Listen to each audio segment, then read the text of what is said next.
Hello, welcome to another edition of the VOD Weekly News Recap. I am Glorious Haddijatou Njie. Good evening. Now let's look at the headlines.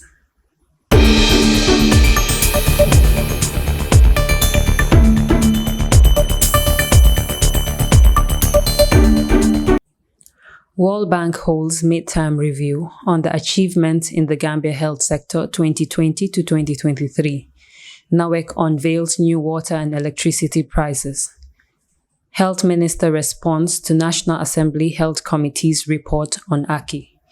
CDCC explains why he decided to run for chairmanship. Former KMC Mayor, Councillors endorses Bakari Baji. Prevention of Torture Act 2023 passed by Parliament. UN raises alarm over Sahel region becoming a new hub for terrorists. Kenya opposition leader blames president for violence during demonstration. Migrants demonstrate outside the UN facility in Tunis.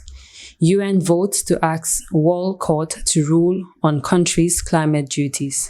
King Charles visits Germany in first foreign visit as UK monarch.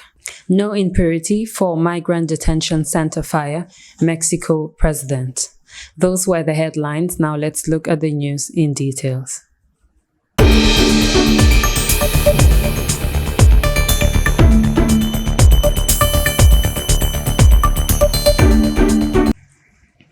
The World Bank, in conjunction with the Ministry of Health, on Saturday, 25th March, held a forum to review the highlights of achievements in the health sector, which covered the period of 2020 to 2023.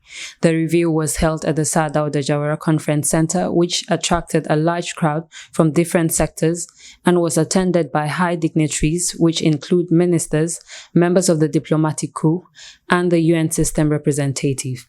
World Bank representative Mrs. Femi Burfis welcomed people that attended the gathering and highlighted the World Bank's support to the health sector, with the team part of the midterm review of the Gambia Health Services Strengthening Project and completion review of the COVID-19 Preparedness and Response Project. The Gambia has seen many positive changes in the health sector over the past few years, and the World Bank is very proud to be part of that progress.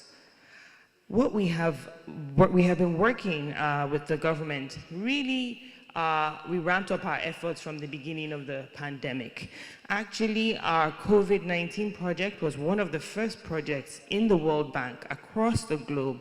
It was approved in record time in April 2020. Minister of Health, Dr. Samate, said that the Gambia health system has continued to build resilience to better provide healthcare service to the entire population, while delayed on the giant strike the government is taking to recover from the pandemic and provide the citizens with the required service for better living. As part of the recovery, the Ministry of Health has finalized its new National Health Policy 2021 to 2030. And its accompanying investment plan, the National Health Sector Strategic Plan 2021 to 2026, with a vision to ensure a healthier and more productive population through universal health coverage. Our mission in the new policy is to create an enabling framework for full participation and provide leadership in the integrated delivery of quality, effective, and responsive health services, and the prevention measures to improve the physical, mental, and social well-being of our people in the Gambia.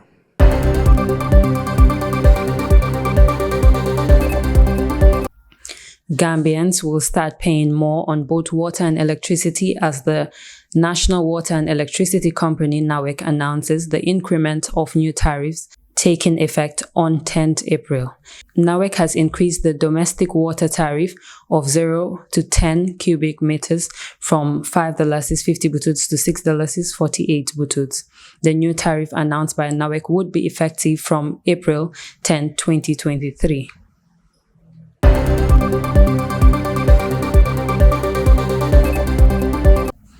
The Minister of Health, Dr. Samate, on Tuesday responded to the report of the Select Committee on Health, Disaster and Humanitarian Relief Parliamentary Inquiry on the acute kidney injury.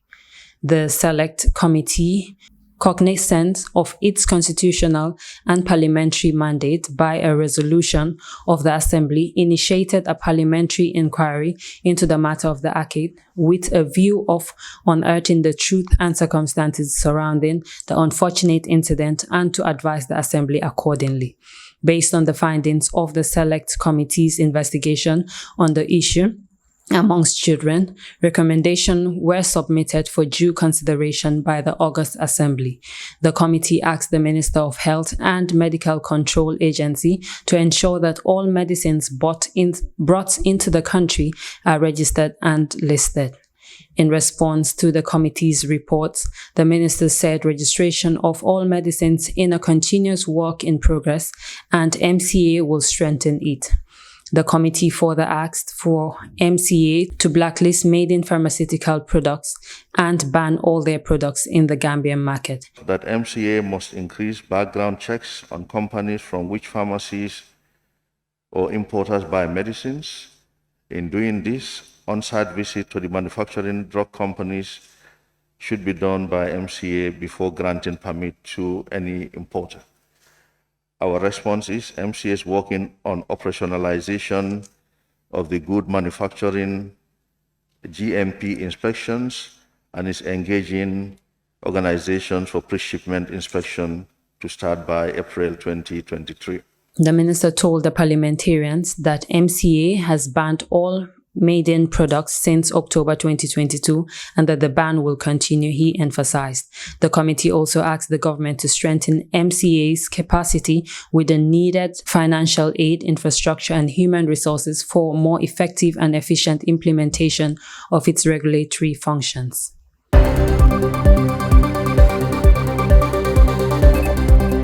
CDCC explains why he decides to run for chairmanship. Haddijatou reports. The National People's Party candidate for Birkama Area Council, CDCC, on Tuesday explained why he decided to run for chairmanship and why he left his business and journalism work to join politics. As all shall be made explicit clear in my manifesto, to be released shortly, my vision for BSC can be gathered under 4 loose headings. A well-governed local government area resource with the right team that can help meet the challenges we face. A living, vibrant council that can be accommodated a growing population and provide it with leadership that requires prosper. A working council that can attract investment, deliver growth, while enabling all citizens to share the prosperity. CDCC made these remarks during his endorsement by the Gambia Ampute Association. The NPP candidate reassures the Gambia Ampute Association and said that he cannot thank them enough for their honor and privilege of their endorsement. He further emphasized that the government has set them on the right track to mainstream the interests of disadvantaged groups and that after almost a decade of tiredness advocacy for the person with disabilities bill, which many rights advocates had regarded as a key step toward greater inclusion in our society. My chairmanship of Birkama Council will be characterized by delivery.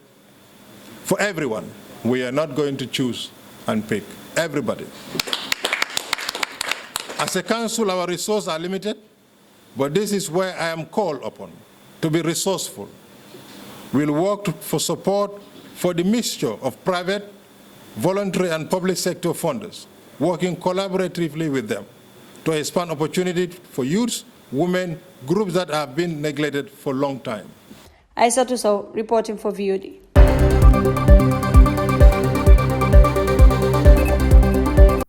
A group of former councillors, chairperson and finance director led by Yankuba Koli, the former mayor of KMC, had announced their endorsement of Bakari Baji's candidature for the forthcoming local government elections. The endorsement, which was held at the former mayor's residence in Talinding, was described as an endorsement for development. We identify a place that we think would fit a garage for this municipality, a central garage for this municipality.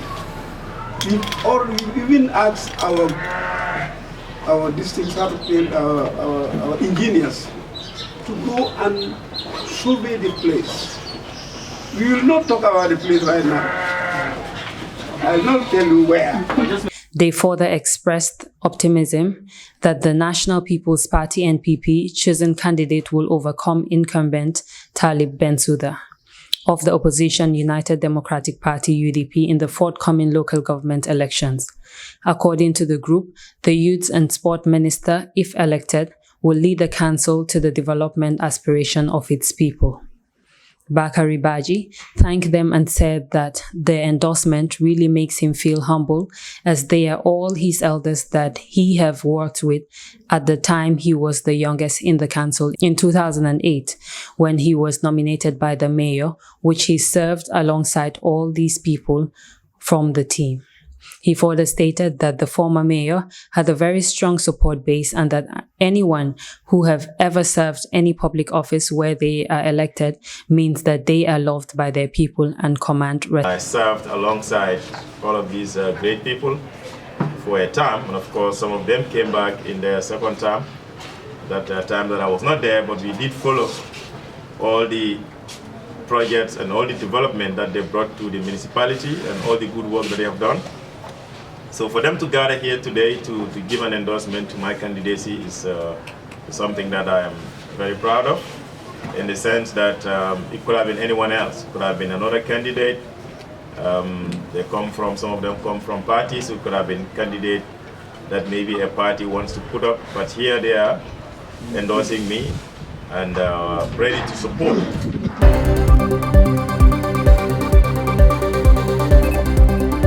The Attorney General's Chamber and Minister of Justice on Wednesday announced that the National Assembly has passed the Prevention of Torture Act 2023, which was tabled before it by the Minister of Justice. This is a significant development in the country's effort to promote human rights and uphold the rule of law. This act provides the legal framework for the prohibition, prevention, and punishment of any form of torture and other forms of cruel, inhuman, and degrading treatment in the Gambia, and provides penalties aimed at ensuring accountability for acts of torture. The act also imposed a duty on all persons to report all forms of torture and inhumane treatments to relevant authorities, and also provide for the protection of witnesses, victims, and persons reporting torture. The importance of this act within the transitional justice process the Gambia is undergoing cannot be overemphasized. Torture has been a pervasive issue in our country, and its effects have been long-lasting and profound. This act will help to prevent such violations from happening in the future and will provide a framework for the investigation and prosecution of those responsible for such hideous acts.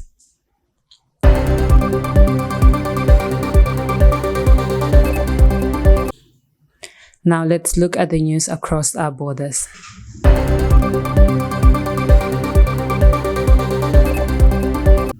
UN Secretary General Antonio Guterres said Tuesday he's deeply concerned by the gains terrorist groups are making in the Sahel and elsewhere. Guterres read from prepared remarks delivered at the Security Council meeting on counterterrorism called for by Mozambique, this month's council president. No age, no culture, no religion, no nationality, and no region is immune by the situation in Africa, is especially concerning repair, poverty, hunger, lack of basic service, unemployment, and unconstitutional changes in government continue to lay fertile grounds for the creeping expansion of terrorist groups to infect new parts of the continent. I am deeply concerned by the gains terrorist groups are making in the Sahel and elsewhere. Mozambique's President Filipe Jacinto led the meeting, said the situation in Africa is particularly critical as terrorist groups depend on activities to funding and recruitment. UK Deputy Permanent Representative to the United Nations, James, suggested the use of UN sanctions as a solution. As we work to cut off the funding of terrorists, we encourage greater use of UN sanctions regime on the continent of Africa, whilst ensuring continued delivery of humanitarian assistance to states responding to crisis.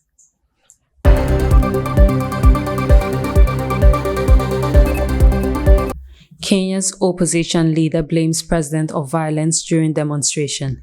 Haddijatou Njie reports. Kenya opposition leader Raila Odinga says he and his supporters did not imagine that the state would respond with violence to the ongoing protests over the high cost of living. His statement came after Monday's anti-government demonstrations turned violent, with the police firing tear gas at protesters.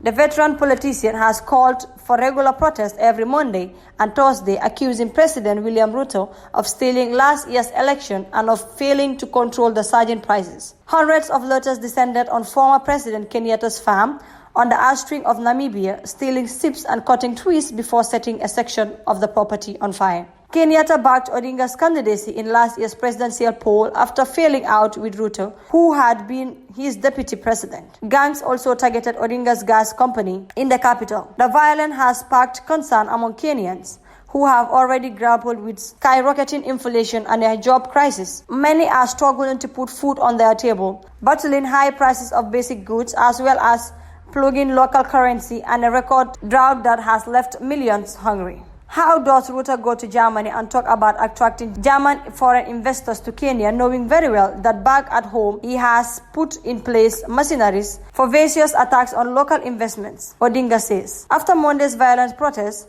Ruto, who is on a 4-day trip to Germany and Belgium, said impunity would not be tolerated and that all Kenyans must obey the law. Haddijatou Njie reporting for VOD.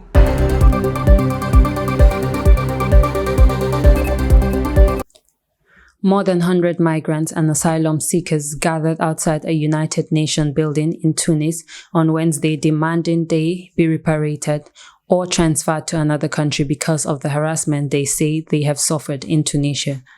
Most of those gathered were from Sudan and claimed to have been persecuted by Tunisians since President Kais Saied lashed out at sub-Saharan African migrants last month and against a perceived plot to erase Tunisians' identity. The organization's procedure to give asylum are very long. I have been in Tunisia 5 years and I have not seen anyone who obtained asylum for the country outside Tunisia and traveled. Secondly, we do not have protection in Tunisia. Now they have removed our homes and there are many other violations against Black people coming from other African countries, in addition to the Tunisian state that does not want our presence in the country, said Bashir, asylum seeker from Sudan. Another protester, Saddam, called on the United Nations and European Union to help migrants like himself leave Tunisia to find another country to settle in. We're patient and stick together to find a solution. I appeal to the United Nations and European Union and all humanitarian organizations to help us evacuate from Tunisia towards any other safe country and not return to our countries from which we flee, he said.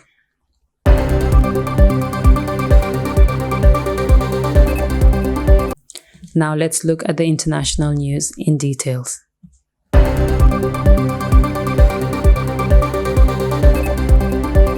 The United Nations General Assembly adopted a land map resolution asking the World Top Court to define the obligation of countries to combat climate change. Advisory opinion of the International Court of Justice have tremendously importance and can have a long-standing impact on the international legal orders, UN Chief Attorney Guterres said on Wednesday as the resolution passed with the consensus vote. If and when given, such an opinion would assist the General Assembly, the United Nations and member states to take the bolder and stronger climate action that our world so desperately needs, Guterres added. An advisory opinion would not be binding on any jurisdiction, but could influence future negotiation.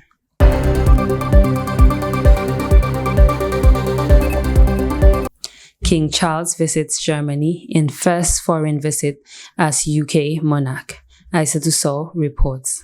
King Charles III has spoken of the enduring value of the relationship between the United Kingdom and Germany during his first state visit abroad since ascending the throne last year. Charles and Camilla, the Queen Consort, received a 21-gun salute after landing at Berlin's government airport in the early afternoon on Wednesday. As two military jets performed a flyover, the initiate leg of the trip to France was delayed. I have been shocked by the warmth of the friendship between our nations, Charles said in the speech, delivered partly in German, at the state bouquet in the German capital hosted by President Frank. Highlighting the generosity of the spirit of the German people, the British monarchy paid tribute to the nation's hospitality in hosting more than 100 Ukrainian refugees. In his ongoing focus on sustainability, Charles credited Germany experts on organic farming as greatly improving my own farms and soil. Haddijatou Njie reporting for VOD.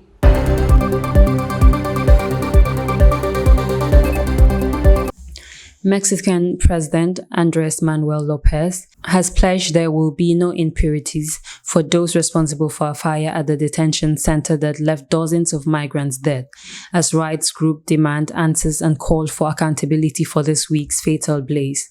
"We will not hide anything and there will be no impurity," López said during his daily news briefing on Wednesday.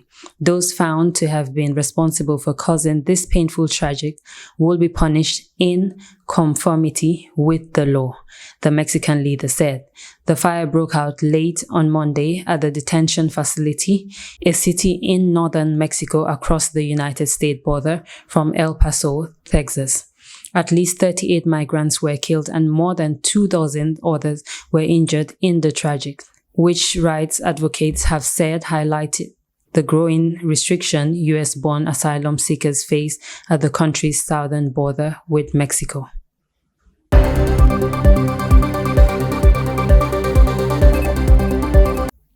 That's all we have for you today. Until we come your way again, I am Glorious Haddijatou Njie on the VOD Weekly News Recap. Thanks for watching and have a good evening.